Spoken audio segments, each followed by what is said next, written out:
Announcement sa lahat ng mga kamaestro. Ngayong Disyembre 24 ng gabi, magpapa-raffle ako ng 10 brand new phone live po yan, simple lang ang gagawin. Mag-subscribe at mag-comment ng magandang araw kamaestro. Simulan na natin ang kwento.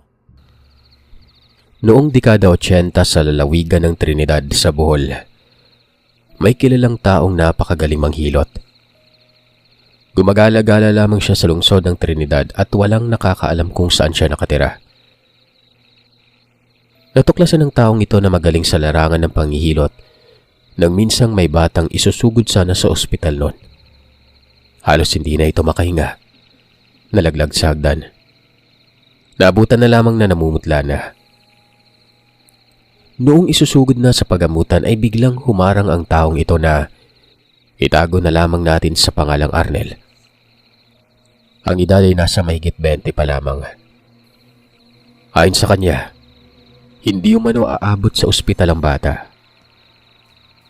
Lumapit si Arnel sa batang ito, tapos ay kinapaka pa ang dibdib. Nagmungkahi itong pahigain ang batang iyon at may gagawin umano siya.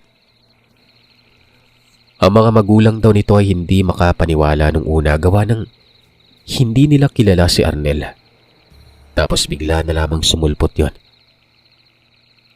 Sinubukan pang manong itulak noon si Arnel kasi nga tumitirik na yung mata ng bata.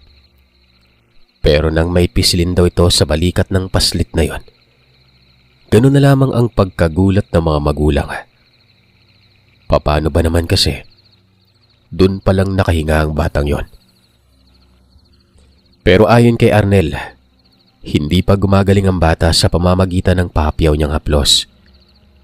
Dapat umano siyang sundin kung gustong gumaling ng tuluyan yung bata. Kung kaya naman, nung hinayaan na si Arnel, hinilot ang paslit hanggang sa nawala ng pamumutla.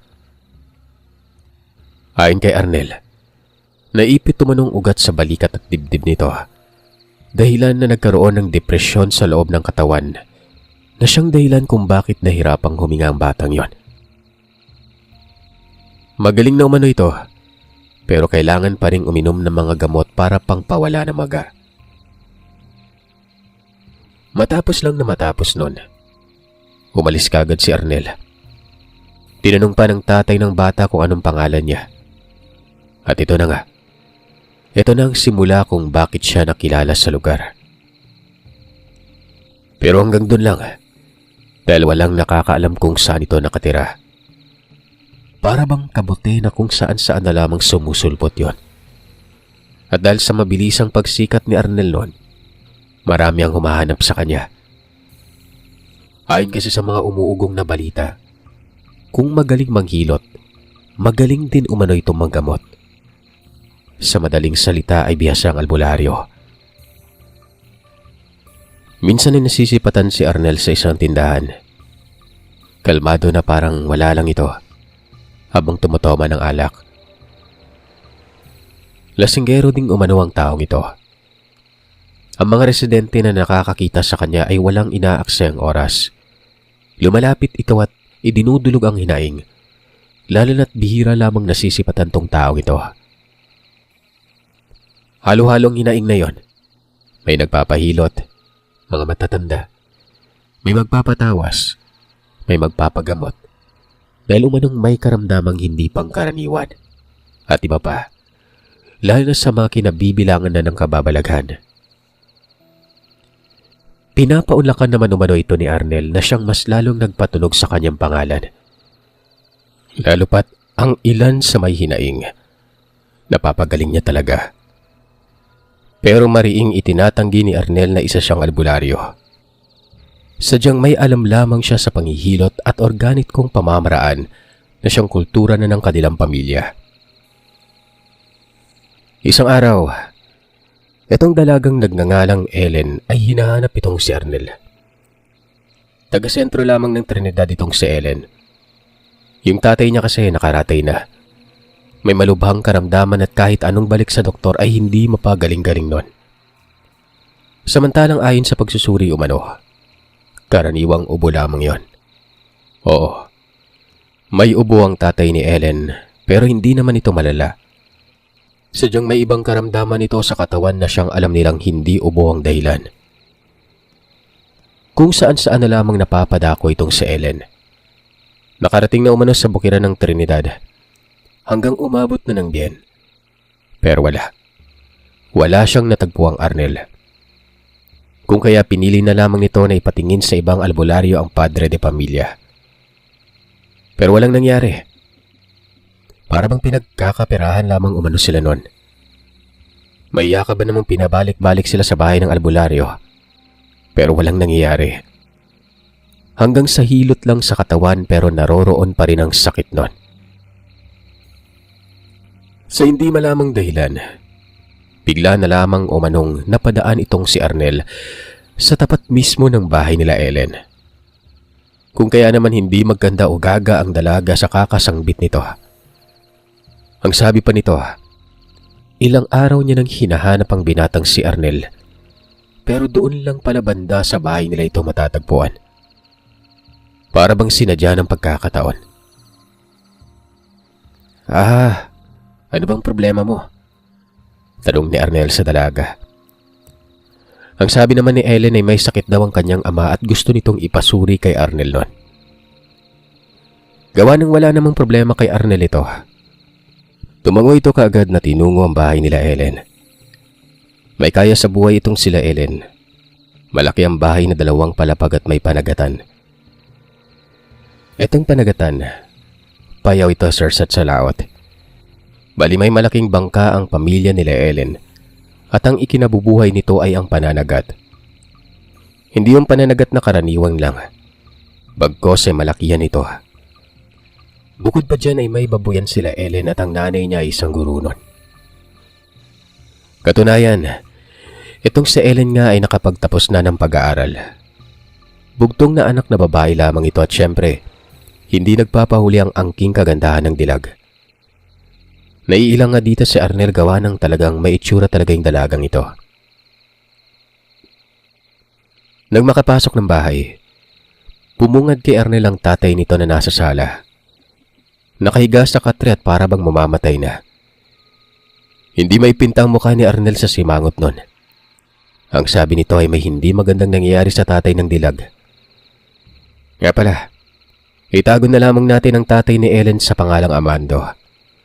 Habang ang nanay naman ito, Hilda. Nagtanong si Arnel kung kailan ba umano nagkaroon ng karamdaman ng matanda. Ang sabi naman ni Ellen, 2 buwan na daw ang nakalipas. Basta ang simula daw noon ay laglat lamang tapos hindi na bumabangon sa mahigaan. Masama ba yung ugali ng tatay mo? Tanong ni Arnel, na siya namang labis na ipinagtaka ni Ellen. Sinabi niyang hindi gawa ng mabait umano ang kanyang ama. At katunayan ay mapagbigay pa ito. Ganun ba? May naiinggit siguro sa kanya. Ang ibig kong sabihin, may naiinggit siguro sa inyo. Kulam yan eh. Sa mata pa lang alam ko na yung karamdaman. Unti-unting pinapadautan yung tatay mo hanggang sa mamatayan. Parang kahoy. Unti-unting kinakain ng anay. Ang padautan o padaot, Sir Seth. Ito na yung tinatawag sa Bisaya na kulam. Aminado naman daw si Ellen noon na padaot talaga. Nais niya lang na pruweba noon. Ayon pa dito, padaot din ang sinabi ng ibang albularyo. Pero wala siyang tiwala dahil nga para lamang nanghuhula. Ano bang dapat gawin? Tanong ni Ellen. Ayon naman kay Arnel, siya na umano ang bahala. Bukas na bukas sumano ay magaling na ang kanyang ama. Itong mga litanya ni Arnel ay nagulat si Ellen dahil napapaisip siya noong kung ano ang gagawin ng binata at bakit ganoon na lamang kadali magsabi na bukas ay magaling na ang kanyang ama. Pero hindi na siya nagsalita pa. Tumangoy lamang si Ellen noon at sinabing aasahan niya umano ang mga sinabi ni Arnel. Kinabukasan, ganun na lamang ang windang ni Ellen dahil nakita niya ang kanyang tatay na nakasandal sa may dingding. Sinusubuan pa ito ng lugaw ng kanyang ama. Animoy magaling na umano ang tatay ni Ellen noon dahil kumakain na ito at nakakaya ng bumangon mag-isa. Ito ay mula sa salaysay ng kanyang nanay noon. Dagdag pa nito, liliban ito sa trabaho para ipakonsulta sa doktor ulit. Huwag na po, Nay. Kung magaling na si tatay, ano pa bang titingnan ng doktor sa kanya? Tinulungan po tayo ni Arnel. Sabi niya sa akin may naiinggit daw at pinapadautan si tatay. Sabi ko naman sa inyo kinukulam eh. Hanapin ko lang po si Arnel. Kailangan ko siyang pasalamatan. Kahit papaano may aabot ako sa kanya sa pagtulong niya. Umalis kagad si Ellen noon. Pero kung gaano siya nahirapan sa paghanap kay Arnel noon, ganun din siya nahirapan sa mga sandaling ito. Naiinis na si Ellen kasi nga galak na galak siya makitang binata pero wala talaga. Hanggang sa isang hapon, nakita niya itong nakapuslit sa isang tindahan. Umiinom ng alak.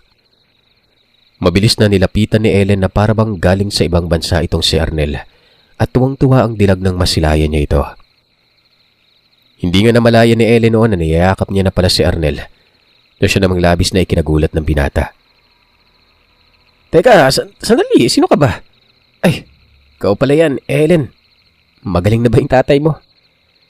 Bungad ni Arnel na napaka-inosente na mukha.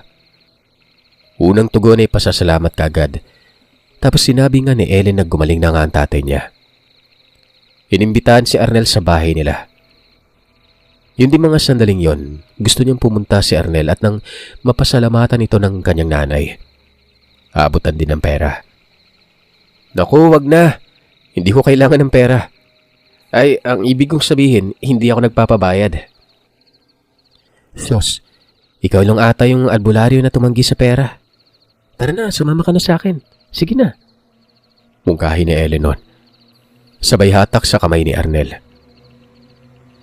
Tumanggi talaga ang binata. Kailangan niyo manong umuwi kaagad kasi hapon na at baka gabihin pa ito. Nagtanong naman si Ellen kung saan nakatira si Arnel. Pero hindi ito sinabi ng binata. Ngumiti lamang ito at nagpaalam ng umalis noon. Iniwan pa nito ang bote ng alak na may laman pa. Dahil doon, nagkaroon ng kuryosidad itong si Ellen na parabang nahamon siya sa pagkatao ni Arnel. Kilala kasi ito sa kanilang lugar, pero napaka-misteryoso.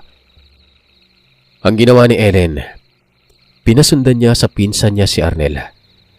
Alamin umano kung saan ito nakatira dahil pupuntahan ng dalaga yon. Ang pinsan ni Ellen ay itago na lamang natin sa pangalang Itoy.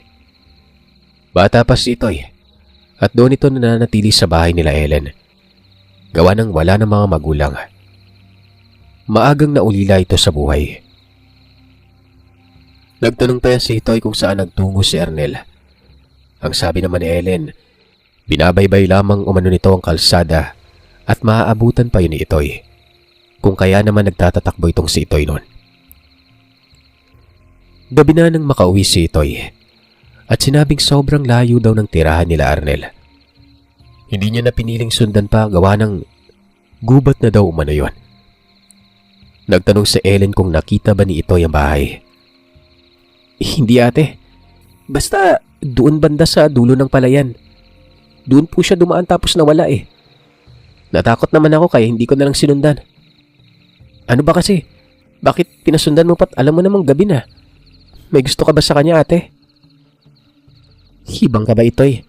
Gusto ko lang mapuntahan kasi nga pinagaling niya si tatay. Pero sa loob-loob ni Helen noon, nauhumaling talaga siya sa binata. Iba ng pagkakaroon niya ng interest dito dahil may kasama na yung paghanga. Lalo na't dahil sa kakaibang pagkatao ni Arnel na siyang nakakamanga talaga. Bukod sa napakabait, mapagkumbaba, yun bang napaka-inosente at galante. Pero sa likod pala, may angking hindi pang karaniwang kakayanan. Alam ni Ellen kung saang lugar itong tinutukoy ni Itoy. Dulo ng palayan sa kanila malapit. At dito nga nakatirang kaibigan ng dalaga na itago na lamang din natin sa pangalang Maymay. Sumunod na araw, pinuntahan ni Ellen ang lugar. Sumaglit pa ito sa bahay ng kaibigan. Nagtanong ito kung kilala ba nila ang nagngangalang Arnel na magaling na manghihilot. Hay naman kay Maymay. Sino ba't hindi makakakilala doon halos araw-araw itong napapadaan sa kanila. Pero wala umanong nakakaalam kung saan ito nakatira noon. Baka sa pinakabukid pa na bahagi ng ibang baryo. Bakit mo pa tinatanong, may ipapagamot ka ba? Tanong ni Maymay. Sinabi ni Ellen na wala na siyang ipapagamot dahil napagaling na umano nito ni Arnel. Gusto niya lang makita at dalawin ito dahil nga tumanggi ng alokin niyang pumunta sa bahay nila. Baka umano nahiya. Gusto niya lang magpasalamat ng maayos. Ayaw pang tumanggap ng pera. Nakakainis tuloy, Maymay. Parang thank you lang yung ginawa niya na dapat sana may kapalit. Tulungan mo ako, puntahan natin sa kung saan siya nakatira. Nako, sigurado ka ba dyan, Ellen? Bakit hindi mo nalang hayaan? Ganun naman talaga si Arnel.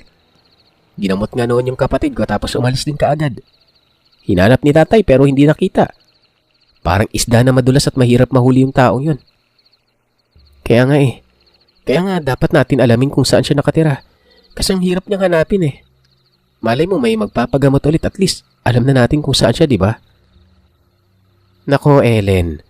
Noon pa kita kilala. Iba na yan. Baka may gusto ka sa kanya.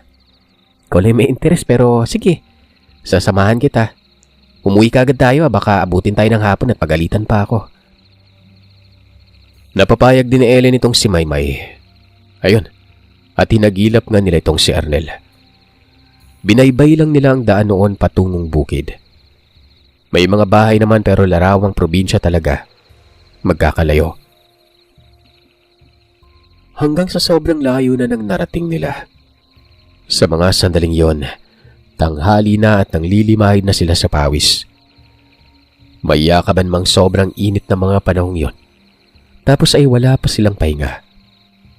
Bukod pa dyan, paakyat at pababang lugar. Nagtanong-tanong sila doon sa nadadaanan nilang bahay.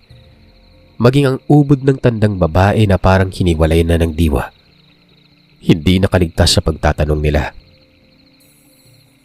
Hanggang sa mapadako sila sa isang bahay doon, na kung saan maliit lang ito at parang walang nakatira.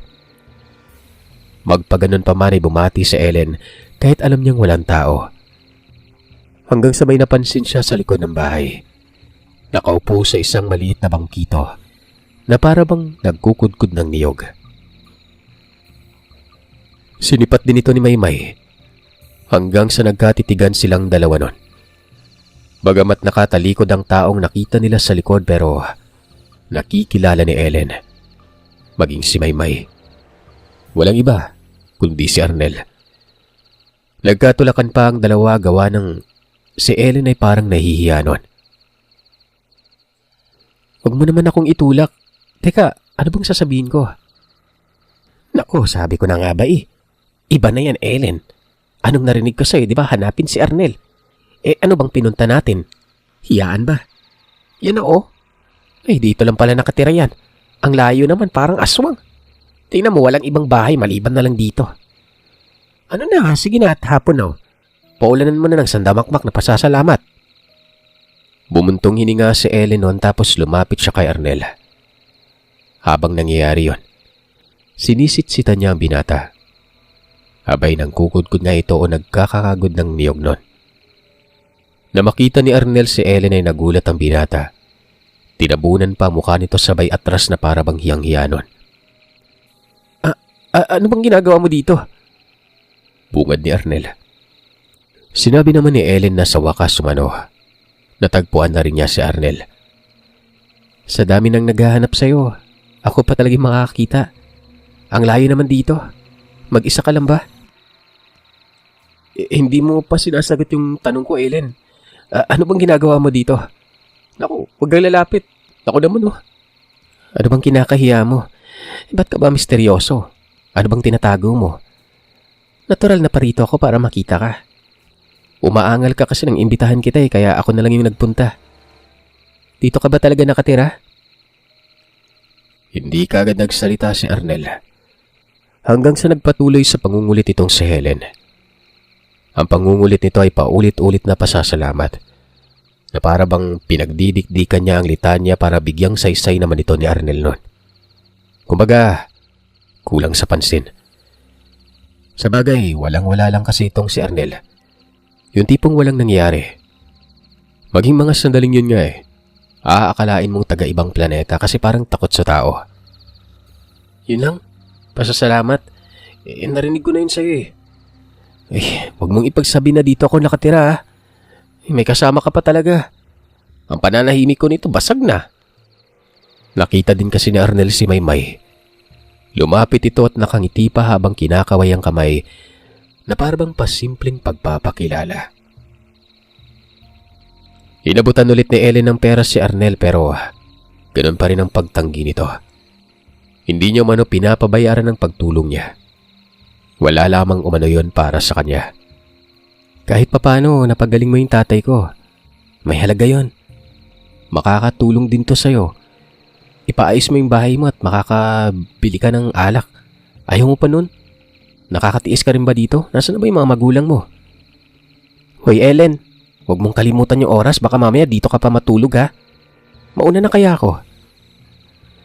Walang pag-aalinlangan namang sinabi ni Ellen na pwede na umanong mauna si Maymay kung nagmamadali ito. Hindi na lang nagsalita si Maymay. Sinakyan niya na lamang ang layo ng kaibigan. Tila ba ang layo na ng sadya nito? Sa alam niyang sinabi ni Ellen sa kanya bago pa siya pumayag na samahan ng kaibigan. Mabuti at parang nawala ang pagkahiya ni Arnel noon at inamin nito na hindi pa siya gaano katagal nakatira sa lugar. Taga-Camiguin si Arnel at napadako lamang doon dahil nga namatay ang kanyang ama at wala nang magbabantay sa kanilang lupain. Nagulat si Ellen dahil itong si Arnel pala ay anak ng magbubukid na tagahatid ng uling sa kanilang lugar. Sinabi kasi ni Arnel ang pangalan kung kaya nakilala ni Ellen ito. Pero malaking katanungan kung paano ito naging magaling na albularyo. Yun lang ba Ellen? Pambihira naman. Kalayo pa talaga yung dinayo nyo.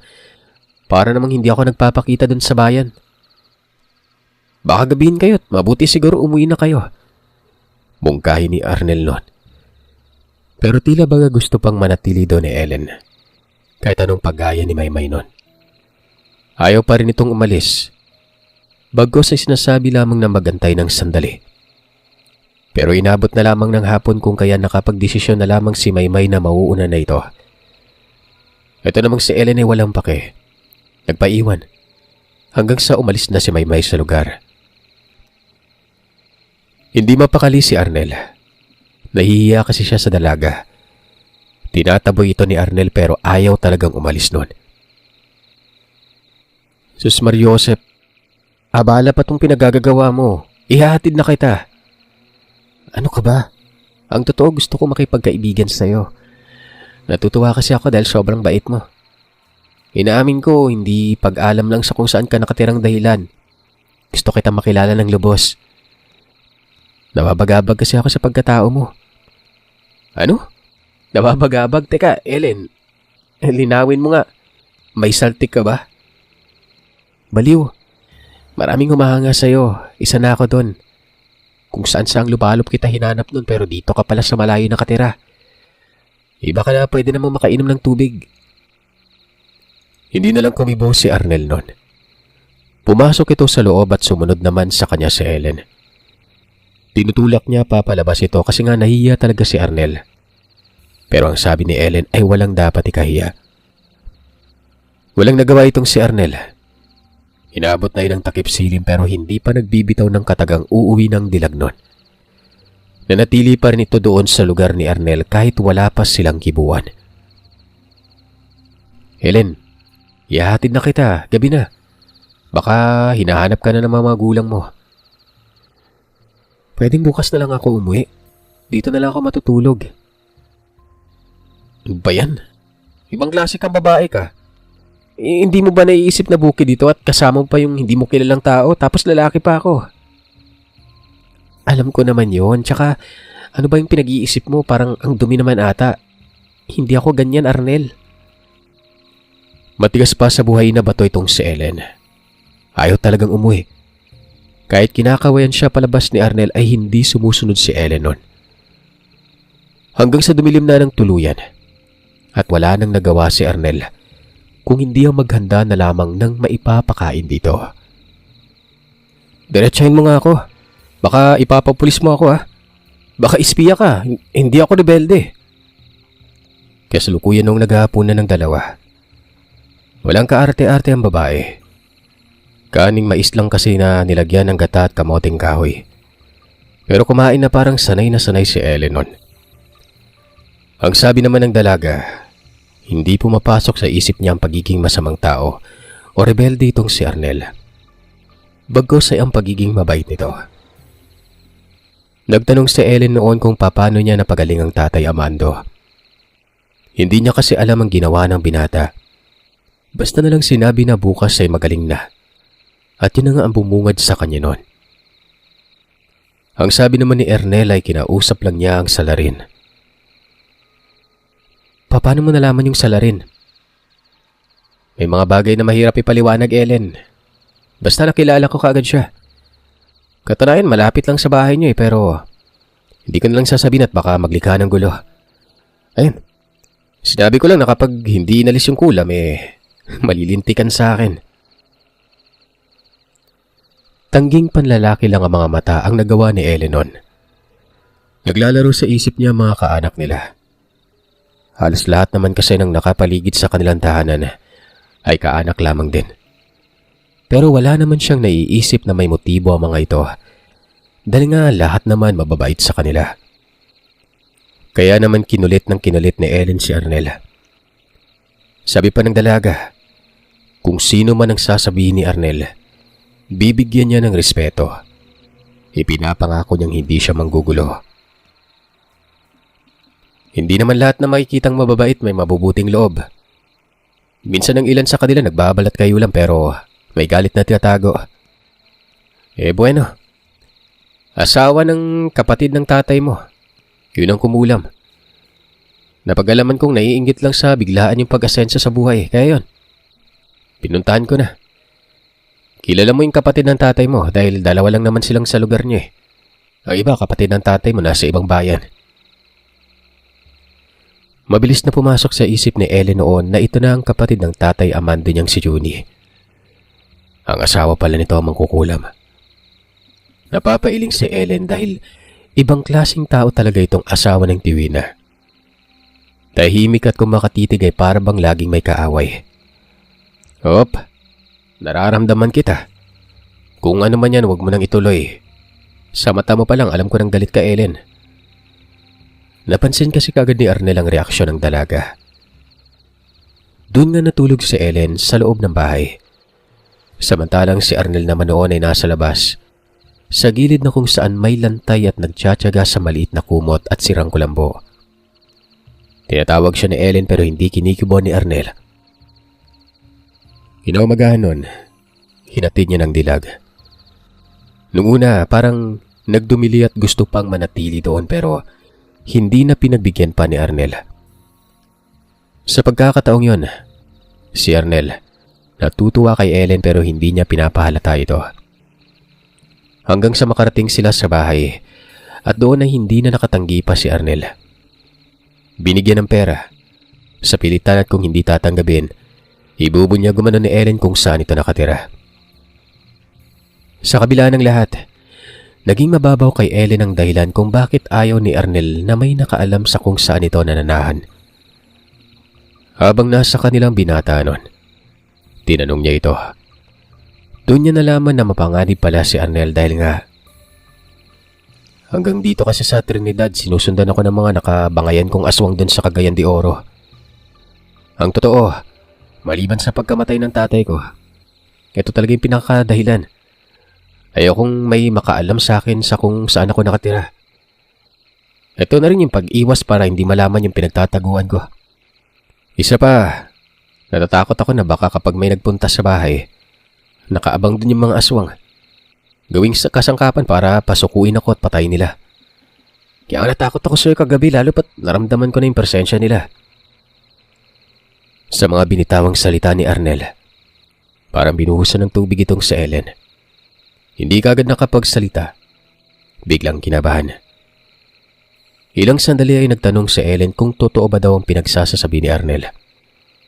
Ayon naman sa binata, walang kasinungalingan ng mga sinabi niya. Minsan daw sa lugar ng Camiguin ay may ginagambala ng aswang. Nang dumulog sa kanya ang tiyo ng ginagambalang yon, siyang napag-utusan nito na pumuksa sa nilalang. Bale, ang tiyo ni Arnel ang kapatid ng kanyang tatay na isang batugang albularyo sa lugar ng Camiguin. Isa ito sa mga taong magaling gumawa ng tawas na tapol na kulay ay abo, na kung saan naman itong tawas tapol na kulay abo ay siyang may taglay na pangkalahatang pangontra sa lahat ng mga elemento at sakit na hindi pangkaraniwan. Lahat ng nalalaman ng kanyang tiyo, na ituro ito kay Arnel. Kahit sa anong larangan ng gamutan, alam ni Arnel. Pwede nga siya umanong magpanak ng tao kung kinakailangan. At dahil siya ang napag-utusan ng kanyang tiyuhin, pinuksangan ni Arnel ang aswang na yon, na siya namang malaking pagkakamali dahil marami pala ito. Isa lang ang gumambala pero maraming nakabinbin sa paligid at kinukubli ang pagkatao nun. Hindi pinatatahimik si Arnel. Gabi-gabi siyang nagkakaroon ng inkwentro. Katunayan ay naging matunog ang paglipanan ng aswang sa panahong namamayagpag pa si Arnel sa Camiguin. Sino ba namang mag-aakala na sa liit ng islang ito may mga aswang pala? Hindi naman nagpapatinag si Arnel. Sa tuwing may tumutugis sa kanya ay pinapatay niya naman umano ito. Sa tulong na rin ng kanyang tiyo nun. Tingin nga ni Arnel noon ay halos ubos na mga ito pero umabot na sa punto na hindi na taga-Camiguin ang aswang. Dayo na mga ito, taga-Cagayan. Kung kaya naman hindi pinako ni Arnel ang laban sa sariling lugar. Kung saan nakatira ang aswang, doon niya hinaharap ang mga ito. Pero naroroon at kasama niya pa rin ang tiyo. Hindi umano sila lumulusob. Naglalagay umano ang tiyo ng mga patibong at iniintay nilang lumapit ang mga aswang. Pero doon din mismo sa lugar kung saan ito nakatira. Pero habang tumatagal, mas naging mainit ang pangalan ni Arnel sa mga aswang, lalo't madali lang nagagapito ni Arnel. Si Arnel lang dahil ang tiyo niya hindi naman nagpapakita sa tuwing napapalaban na si Arnel nun. Maging ang ibang lahi umano nun ay nagkaka-interes na rin. Sa likod ng katahimikan ng mga residenteng nakatira sa kung saan saang lugar ng Cagayan, may nagaganap na patayan at walang kaalam-alam ang mga tao rito. Basta kinabukasan na lamang nun, may natatagpo ang patay. Hinalang rebelde ang pumatay pero ang totoo, si Arnel ito at ang kanyang tiyo. At ang mga bangkay na yon, mga aswang. Dahil sa takot na baka may mangyaring mas malala, lalo na ang pagdamay na sa mga kaanak ni Arnel, minabuti niyang lumisan. Nagkataon naman umanong namatay ang kanyang tatay kaya may maidadahilan ito. Hindi na siya nagpakita pa ng Camiguin. Dumiretso ito ng buhol. Magpaganon pa man, kahit nagpakalayo-layo, ay hindi naaalis sa kanyang isip ang panganib. Oo, at kaya niyang pumatay ng aswang kung siya lang. Pero kapag may ibang tao na nagkaroon ng koneksyon sa kanya, baka ito ang pagkainteresan. At gaya ng sinabi niya, pwedeng gawing kasangkapan para pabagsakin si Arnel. O ngayon, alam mo na yung dahilan. Pwedeng lubayan mo na siguro ako, no? Hindi mo alam yung katauhan ko sa likod ng pagiging inosenteng tao. Pangiti-ngiti, inom dito, inom doon. Tulong dito at tulong doon. Sinasadya ko talagang magpakita sa bahay nyo. Hindi yun nagkataon, Ellen. Kung hindi, habang hinahanap mo ako, inaalam ko noon ang kumukulam sa tatay mo. Alam ko na yung sakit niya bago mo pa ako maimbitahan. Nagulat ka ba? Sana naiintindihan mo na ito ngayon, Ellen. Para bang sasabog ang ulo ni Ellen noon sa binunyag ni Arnel. Yung pagtingin niya ditong ordinaryong tao pero nakakamangha. Hindi niya lubos sa kalain na may nakakapangilabot pala itong karanasan ng pagkatao. Maiya ka ba namang alam na pala ni Arnel ang lahat bago pa may ipaalam ni Ellen ang sakit ng kanyang ama sa binata? Ilang minuto ding nakatulala si Ellen noon. Nakatitig siya kay Arnel at tinanaw ang malayo. Halatang halata sa mukha na kinakalaykay nito ang isip at pinagtatagpi-tagpi ang bawat pangyayari. Pero napapailing na lamang noon si Ellen dahil hindi niya talaga nakita si Arnel habang may sakit ang kanyang ama. Lingid sa kanyang kaalaman na kumikilos na palang binata noon, na siya ding alam niya sa sarili na hindi lang silang pamilya ang nagawan ng ganito ni Arnel. Napag-isip-isip niya na maaaring nagmatsyag din ang binata sa ibang lugar bago pa ito magpakita para manggamot. Sobrang nakakamangha. Alam na ni Arnel na siyang lalapitan at alam na ni Arnel ang dapat gawin. Dahil una pa lang, pinag-aralan na ni Arnel ang lahat. Para bang hindi umano tao ang binatang ito. Pero alam niyo ba, nasa likod ng mga sinabi ni Arnel kay Ellen, mas naging sabik ang dalaga para malaman pa ang iba patungkol sa binata. Mas nagkaroon siya ng interes at sa madaling salita ay mas nagkaroon siya ng paghanga at pagkagusto dito. Gabi na nang umalis si Arnel. Pero bago mangyari yon, sinabi sa kanya ni Ellen na hindi siya takot sa kung anumang kakambal na panganib ng binata. Makikita niya umano si Arnel at magpapakita din si Ellen sa kanya lagi. Wala umanong pakialam si Ellen sa kung anong sasabihin ni Arnel. Kaibigan niya umano ito. Lakas talaga ng saltik mo sa utak, Ellen. Lubayan mo ako. Baka lumayas ako dito nang dahil lang sa'yo eh. Lumayas ka. Hahanapin naman kita eh. Matitiis mo ba na hahanapin kita sa kahit saan ka magpunta? Ay naku Ellen, ewan ko sa'yo. Daig ko pa yung dumi na nilalangaw eh. At ikaw yung langaw. Makalis na nga. Sa likod ng mga sinabi niya ni Arnel, nang makalayo siya ay napangiti ang binata. Nararamdaman niya sa sarili na nagkakagusto sa kanya si Ellen. Naks ka naman Arnel. Ang gwapo na natin dyan. Ayaw niya umanong magpakita ng pahiwatig. Baka kasi maging malala pa ang pagsubaybay sa kanya ng dalaga nun. 2 buwan nang nakalipas, hindi nagpapakita si Arnel sa bayan. Etong si Ellen ay parang mababaliw na. Kating-kati na talaga siya nun. Araw-araw siyang pumupunta sa tindahan malapit sa kanila na kung saan dito laging namamataan si Arnel. Pero wala. Hindi na ito nagpakita pa.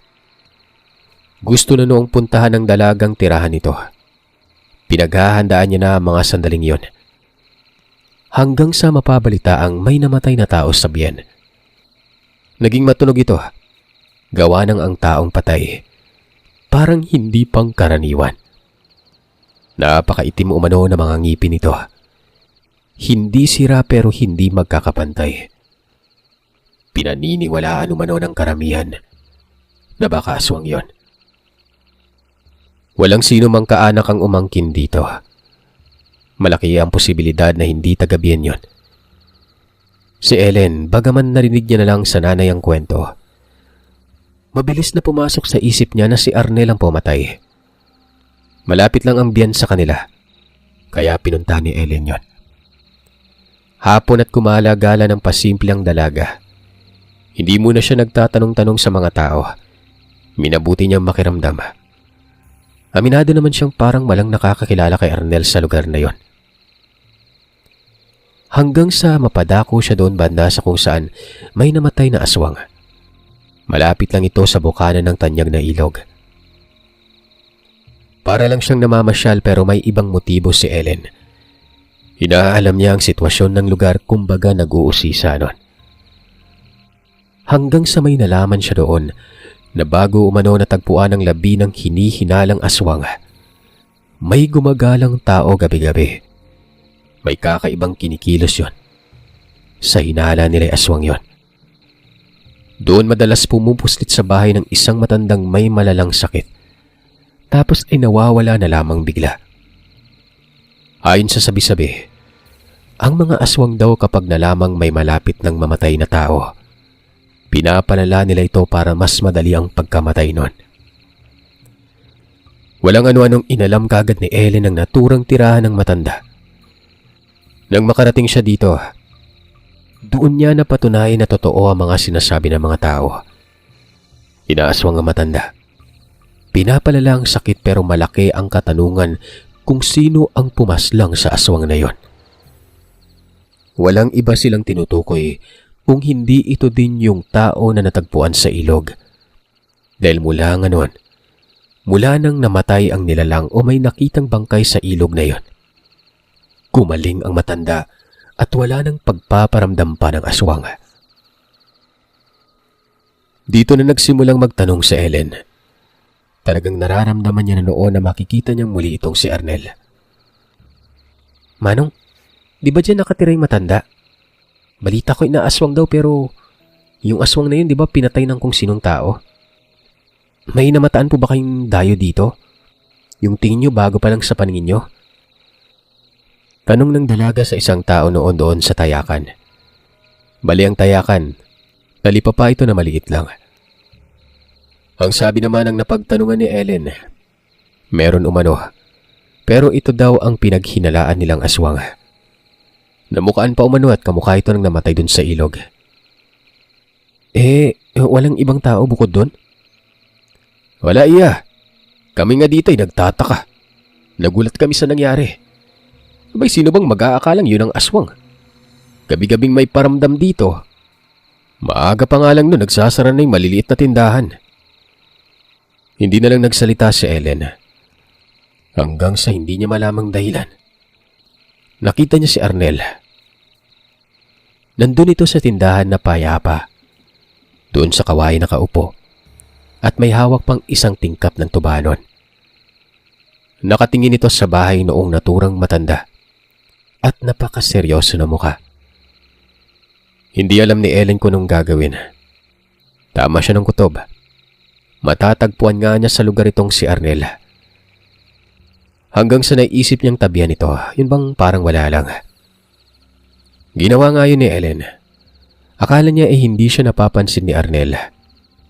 Pero nang makaupo na siya sa tabi nito, pasimpleng nagwika ang binata ng, "Ang ginagawa mo dito? Kung magpapahalata, baka may makasipat sa'yo. Baka may nagmamasid sa akin. Umupo ka lang dyan na parang wala." Napalunok ng laway si Ellen noon na para siyang nanigas sa mga puntong yon. Ayon sa kanya, napadako lamang siya sa lugar dahil hinahagilap niya nga ang binata. Pero ang atensyon ni Ellen habang nagsasalita ay nakatuon sa iba. "Anak ka nang, baliw ka ba? Hindi ka ba nakakaramdam ng takot? Kumalma ka lang dyan ha. Nakikita mo ba yung taong sa kabilang parte ng kalsada? Huwag mong tingnan ng diretsyo. Pasiplatan mo lang. Kalma lang. Ano bang meron sa taong yan? Wala namang kakaiba. Natural, tao naman talaga ang aswang. Nakikiramdam yan dito. Kaanak niyang pinatay ko kamakailan lang. Tingin ko papatay niyang matanda eh. Alam ko ding nagmamatsyag yun sa mga kinikilos ng mga tao dito. Lalong-lalo na sa akin." Matapos makapagsalita nitong si Arnel, inubos niyang laman ng tingkap tapos tumayo at naglakad patungo sa kakahuyan. Hindi na nakagalaw pa si Ellen. Nanatili lang pero nakamasid siya kay Arnel. Nung napansin niyang lumalayo na ito ng lumalayo, saka sumunod si Ellen doon. Hanggang sa nawala na sa paningin niya si Arnel at dahil dito, inis na naman si Ellen. Tatawagin niya sana kaso naisip niyang panganib. Totoo at tama siya ng hinala na bukod na naroroon si Arnel, siya rin ang pumatay sa aswang. Hinahanap niya ito sa kasalukuyan hanggang sa bigla na lang may humablot sa dalaga at bumungad sa kanya mukhang galit ni Arnel. Kamuntikan pang magpag-abot ang kanilang labi na isa namang hinayaan ng sana ni Ellen noon. Kumbaga, umandar yung kalandian. Hayop naman oh. Pwede ba Ellen, isipin mo yung kaligtasan mo? Huwag mo namang ilapit yung labi mo. Umuwi ka na. Huwag mo akong susundan. Wala na akong pake, diba? Gusto kong sumama sa'yo para naman kahit papano makabawi sa pagtulong mo sa amin. Tsaka, kasi, anong kasi? Dito ka nga. Sumunod ka sa akin, dalian mo. Huwag kang kukupad-kupad. Sumunod naman si Ellen hanggang sa makarating sila noon sa kabilang banda ng lugar. Kumbaga, lumusot sila sa kabilang kalsada. Itinuro ni Arnel kung saan siya nananatili. Doon lang daw sa kubo na nakikita ni Ellen noon na malapit sa ilog. Doon siya nagmatyag. Hanggang sa kumilos na siya noon nang naging marahas ng aswang. Inabangan niya umano ito sa bakawan at doon ay pinatay niya kaagad. Paano mo nalaman na may aswang dito? Paano ka nakarating dito? Sabi ko naman sa'yo, may mga bagay kang hindi alam sa akin. Hirap ipaliwanag. O teka, linawin mo nga Ellen. Ano ba talagang totoong sadya mo at parang sinusugal mo na yung buhay mo? Huwag mong sabihin may gusto ka sa akin. Naku, di ako mahilig sa babae. Mabibigo ka lang. Kapal naman ang mukha mo. Sa bagay, hindi ka mahilig manalamin. Parang ang hindi ka naliligo eh. May agit-it ka pa sa leeg mo. Tingin mo papatol ako sa'yo. Ito lang yung gusto ko, sumama at tulungan ka. Ewan ko sa'yo. Tara na nga, dito tayo. Muli, nung tumalikod ng binata noon ay napangisi ito. Ang totoo ay gusto niya rin makasama si Ellen. Sino ba naman umanong hindi maganda talaga ito at hindi niya pagkakailang may gusto siya rito. Masaya nga siya na makita ito pero hindi lang talaga siya nagpapakita ng pahiwatig nun. Sumunod naman sa kanya itong si Helen. Doon sila pumuslit sa may kamalig. May lumapit na bata doon na akala ni Ellen ay sisitahin ni Arnel ito pero nalaman niyang kaibigan pala ito ni Arnel. At katunayan, ang pamilya nito ang nagmamay-ari ng lupain sa kung saan nakatirik ang kamalig na yon. Tinawag ito ni Arnel sa pangalang Bonbon. Kaidaran lang ni ito eh. At ang sabi pa ng bata ay pinapatawag daw si Arnel ng tatay niya. Nagulat si Ellen bakit nakikitungo si Arnel sa iba samantalang sa kanya umano. Hindi naman maganda ang turing. Kaya napatanong ang dalaga. Ang sabi nito, kaano-ano ba umano ni Arnel ang nakatira sa lugar na yon?